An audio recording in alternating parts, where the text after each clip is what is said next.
yeah, another loss this week to North Carolina. And y'all like that transition, that segue. Yeah, you're welcome.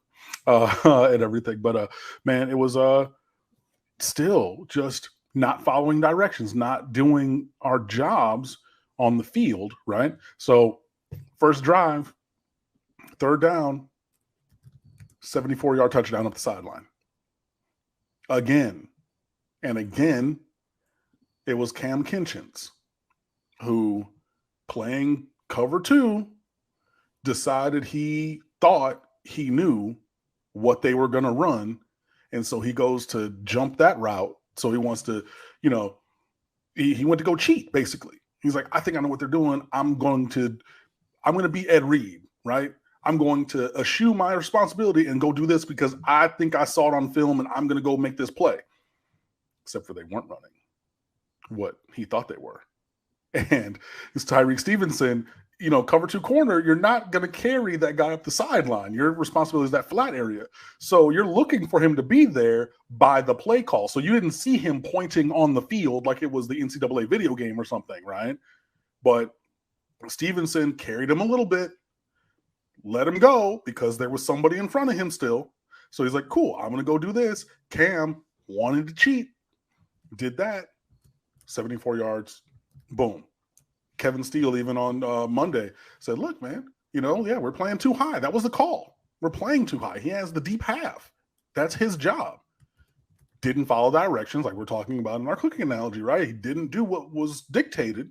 Thought he knew better. Man, Coach Steele don't know. I see this. I'm going to do this. I mean, and that's a thing you can do. It just cost Miami 7 points. So it's just and there's been more than a couple of those, and the last couple of times it's been Cam Kinchins. So yes, he had interception in the game. Yes, he's a really good player. He's one of our best safeties and everything. But again, one person, not doing their job on one play cost him 7 points. Was there anything from a coaching standpoint on either side of the ball that you weren't necessarily pleased with? The approach, the scheme, the play calling? Early, I would say the first 2.5 quarters, third down defense. I just thought we tried to do the same kind of thing and it wasn't working, even, with the pass rush, like eventually you have to throttle down and not get past the level of the quarterback because he's athletic and he's able to step up and find that space. He hurt us with that a couple of times.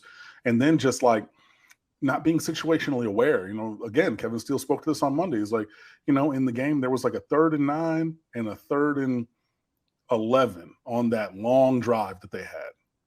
They got 10 yards on the 3rd and 9 and they're 12 yards on the 3rd and 11. And I was tweeting at the time, I said, this is a ball game play. This is a play for the game. People are like, man, it's 7-8 minutes left in the game. I said, we got to get the ball back. We cannot let them have the ball for 8 minutes. They had the ball for 8 minutes. There were chances afterwards and blah, blah, blah. But even up until that point in the fourth quarter, it was they were really cooking us on money downs, 3rd downs and 4th downs. We didn't make them punt until I don't even know when, to be honest. It was in the second half, I want to say, for sure. Maybe. Let me see. Touchdown, downs, touchdown, interception, field goal, punt. Yeah, they didn't punt until the almost fourth quarter. It was 58 seconds left in the third until they punted. We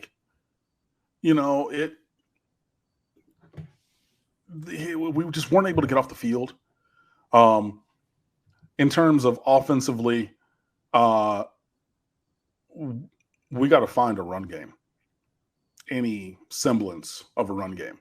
And I know that teams are going to try to take away the run. I know they're going to crash and, they're going to just bring everybody up from the, second level. Linebackers are going to shoot gaps, against the various schemes. And, we mix man and zone blocking schemes.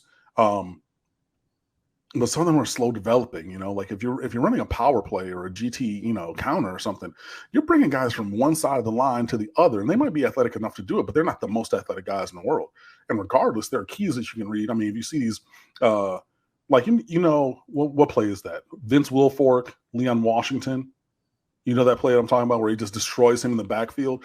I believe they're running a power play, and Vince just goes, as soon as the guard in front of me leaves, I'm going off of his hip, like here. And you're not going to be able to down block. You're not going to be able to get to me because as soon as he moves, I'm going off of his back hip through. And you see a lot of that from the other team's defensive line when they play Miami, right? And you just can't look. Tyler Van Dyke almost 500 yards passing, 3 touchdowns, an interception on the last play of the game that was tipped because we rushed to the line because Julio Skinner didn't get out of bounds like he needed to. Not saying it was perfect, but Tyler Van Dyke looked like Tyler Van Dyke finally. You know what I mean? 42 out of 57. You're talking 75% completions. That's that dude, right? But even if you scale that down by a third, you're still at 340 yards with probably 3 touchdowns, all that. We can throw the ball, even with Tyler missing some throws, even with a couple bad drops. Being able to run the ball is a problem still. And Miami wants to be physical, and Cristobal wants to be physical. And even against Middle Tennessee, but the last 2 games especially, every time we've tried to run inside the 10, it's been a poster for get in the weight room because the line of scrimmage is reset 2 yards in the backfield every single time. You want to fake they've run exotic stuff. It has not just been the inside zone read that we've seen, since Al Golden was here. And that was like the only option in the run game, right? They brought jet motion. They tried to, hit them with a wide zone to the short side of the field. We've tried to run power. We've tried to run counter. We've tried to run. I mean, there's been a diversity of scheme in the run game inside the 10. It don't matter because if you cannot block the man in front of you, if you're going backwards and all of a sudden at the snap of the ball, you're a yard, 2, 3 in the backfield, regardless of which offensive lineman it is, that's not good enough. So I love the development. I love the changes during the game, right? The adjustments, especially on defense, because it was really close to getting out of hand there for a moment. But really good developments on defense. We started doing our jobs. We started not overrunning things. We started not cheating things. Got a couple of turnovers. That was great. Passing game took a while, but finally when it got a little bit tenuous there, like I was talking about, almost got out of hand, we just said, hey, Tyler, throw the ball. Throw it. And you can see that we can do it, But yeah, the running game on offense, it's real bad. I mean, 23 carries for 41 yards, 1.8 yards per carry. That's real bad. That's real bad.